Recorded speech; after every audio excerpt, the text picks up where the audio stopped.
हमारी दुनिया कई सारे कैटास्ट्रॉफिक इवेंट्स को सरवाइव की है, लेकिन एक दिन एक ऐसा इवेंट होगा जो इतना डिजास्ट्रस होगा कि इस दुनिया जिसे हम जानते हैं उसको खत्म कर देगा। कई लाख पॉसिबिलिटीज में से हम लोगों ने 5 सबसे ज्यादा पॉसिबिलिटीज निकाली हैं जिससे दुनिया जिसे हम जानते हैं वो खत्म हो जाएगा। अच्छा रहेगा कि आप कहीं सेफ जगह चले जाएं, क्योंकि ये हैं 5 तरीके जिससे धरती खत्म हो जाएगी।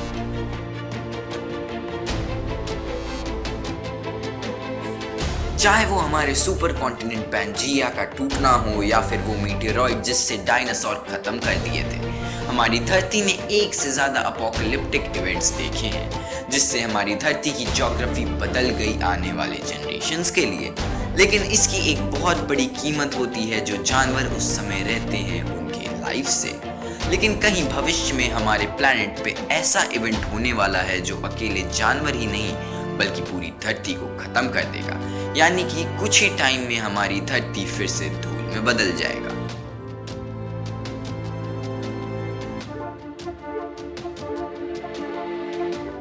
तो आखिर क्या चीज धरती को फाड़ सकेगा?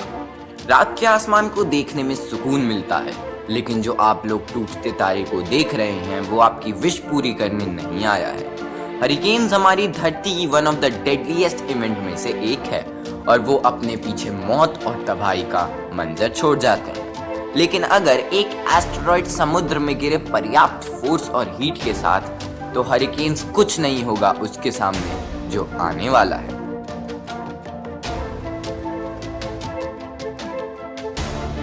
एक बहुत बड़ा एस्टेरॉयड समुद्र को हीट अप कर देगा लगभग 49 डिग्री के करीब, और ये एक मैसिव स्टॉर्म को ट्रिगर कर सकता है जिसे कहा जाता है हाइपोकेन। हवाएं आवाज की स्पीड से चलेंगी, बादल लगभग 40 किलोमीटर ऊंचे रहेंगे, हवाएं पानी और एयरसॉल को स्ट्रेटोस्फीयर में फेंकेंगे जिससे हमारा ओजोन लेयर खत्म हो जाएगा।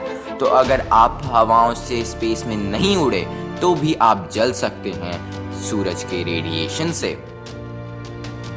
ये बड़े गैस के गोले के पास 2 गुना मास है हमारे सोलर सिस्टम के सारे प्लैनेट्स को जोड़ के, और जो गैसेस हैं जुपिटर के अंदर वो सेम मटेरियल्स हैं जो हमारे सन में हैं। लेकिन अगर जुपिटर 1000 गुना और बढ़ जाए तो इतने सारे मास के साथ जुपिटर एक स्टार में बदल जाएगा। ये स्टार हमारे सोलर सिस्टम के बीच में होगा, जिसकी वजह से सारे प्लैनेट्स के ऑर्बिट चेंज हो जाएंगे और हो सकता है कि ग्रेविटी की वजह से धरती नए स्टार के पास चली जाए, या फिर उससे भी खराब ग्रेविटेशनल फोर्स की वजह से हमारा प्लैनेट सोलर सिस्टम से बाहर चला जाएगा और बिना सूरज की गर्मी के धरती का सतह जम जाएगा, सबको मारते हुए।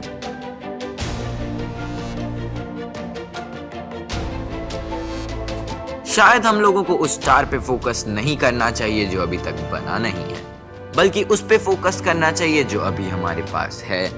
आखिर में स्टार ही है जो धरती पे जीवन को पॉसिबल बनाता है, क्योंकि सूरज 600 मिलियन टन हाइड्रोजन जलाता है केवल 1 सेकंड में। ये केवल कुछ समय की बात है कि जो ईंधन जिससे सूरज पावर अप होता है वो खत्म हो जाएगा, और जब ये होगा तब सूरज का कोर हीलियम से सैचुरेट हो जाएगा और श्रिंक होना चालू हो जाएगा। प्रेशर और टेम्परेचर के बढ़ने की वजह से सूरज बड़े बड़े अमाउंट्स में एनर्जी फेंकेगा और सूरज का बाहरी सतह फैलने लगेगा, जिसकी वजह से धरती पे डेडली हीट वेव्स आएंगी और जिसके कारण हमारे ओशंस इवेपोरेट हो जाएंगे और रेडिएशंस धरती के सतह को जला के रख देगा, और आखिर में सूरज जो जीवन देता है वो हमें अपने अंदर समेट लेगा। लेकिन अगर सूरज एक्सपैंड होता रहा तो हमारे सोलर सिस्टम के लिए ये बहुत ज्यादा खतरनाक साबित होगा।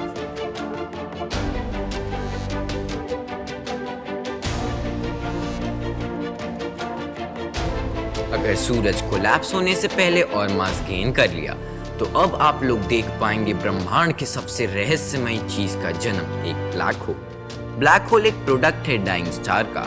इस वॉइड का ग्रेविटेशन पुल किसी भी प्लैनेट या स्टार को खत्म कर सकता है। इस वक्त सूरज बहुत छोटा है ब्लैक होल बनने के लिए, लेकिन अगर एक ब्लैक होल धरती के सामने आ जाए तो उसका अनइवन ग्रेविटेशन पुल की वजह से धरती डिफॉर्म होना चालू हो जाएगी। अर्थक्वेक और वॉल्केनिक इरप्शन भारी मात्रा में होंगे और जैसे जैसे आप ब्लैक होल के पास जाएंगे धरती वैसे ही रबर बैंड की तरह खींची चली जाएगी। इसे हम स्पेगिडिफिकेशन भी कहते हैं।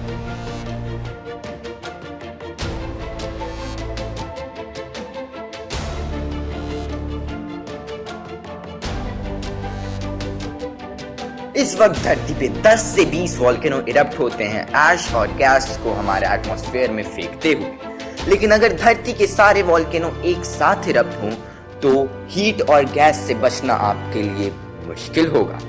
पत्थर जो 1000 डिग्री तक होंगे वो 700 किलोमीटर प्रति घंटा की रफ्तार से ट्रैवल करेंगे और इतना ज्यादा massive amount of molten rock जो हमारी धरती पे गिरेगा, हमारी धरती का बैलेंस खराब हो जाएगा, जिसकी वजह से पोल्स रीअलाइन हो जाएंगे। इतना ज्यादा मोटा राख और गैस का लेयर धरती को सफोकेट कर देगा और आखिर में सूरज की किरणों को रोक देगा। और जब तक लावा ठंडा हो रहा है तब तक धरती का टेम्परेचर अचानक से गिरेगा, जिसकी वजह से हम लोग दूसरे आइस एज में एंटर कर जाएंगे। वैसे तो ये जरूरी नहीं है कि इस इवेंट से हमारी धरती खत्म हो जाए, लेकिन धरती पे लाइफ होने के चांसेस नहीं रह जाएंगे।